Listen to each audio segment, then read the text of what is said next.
जय हिंद दोस्तों, मैं विनय आपका स्वागत करता हूं।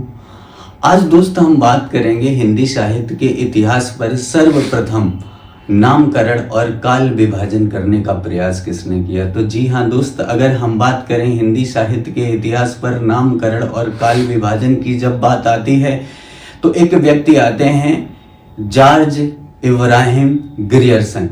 अगर हम जॉर्ज इब्राहिम ग्रियर्सन की बात करें तो दोस्त इनका जन्म 7 जनवरी 1851 में आयरलैंड के एक शहर डबलिन में होता है। इनके पिता का नाम जॉर्ज ग्रियर्सन था और माता की बात करें तो माता का नाम इसाबेला था।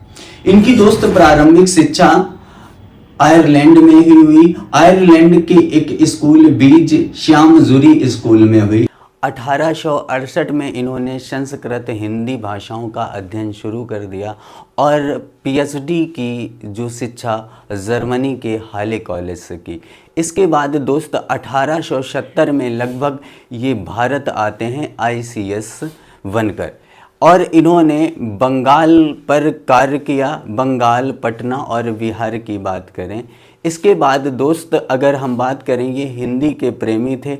इन्होंने रामचरितमानस पर अध्ययन किया और रामचरितमानस पर अध्ययन करके इन्होंने करोड़ों लोगों की बाइबिल कहा। दूसरी बात यह है दोस्त, इन्होंने तुलसीदास पर वैज्ञानिक अध्ययन किया और 12 निबंध तुलसीदास जी पर लिखे। इसके बाद दोस्त इन्होंने एक पुस्तक लिखी जिसमें हिंदी साहित्य के इतिहास का वर्णन किया। पुस्तक का दोस्त नाम था the modern vernacular literature of Hindustan, जो कि दोस्त अंग्रेजी भाषा में लिखी।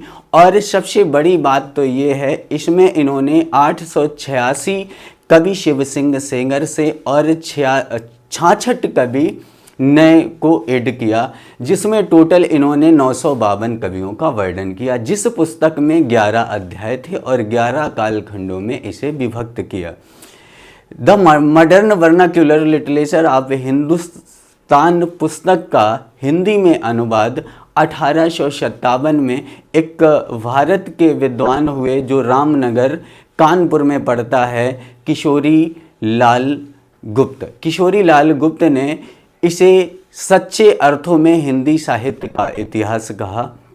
इस पुस्तक का दोस्त प्रकाशन की अगर हम बात करें, पुस्तक का प्रथम प्रकाशन 1888 में हुआ, वो आंशिक रूप से हुआ। इसके बाद 1889 में इसका स्वतंत्र रूप से प्रकाशन किया गया। इन्होंने इस पुस्तक में 11 कालखंड दर्शाए, जिसमें प्रथम कालखंड जो था चारण काल और अंतिम विक्टोरिया के शासनकाल में हिंदुस्तान। जय हिंद, वंदे मातरम।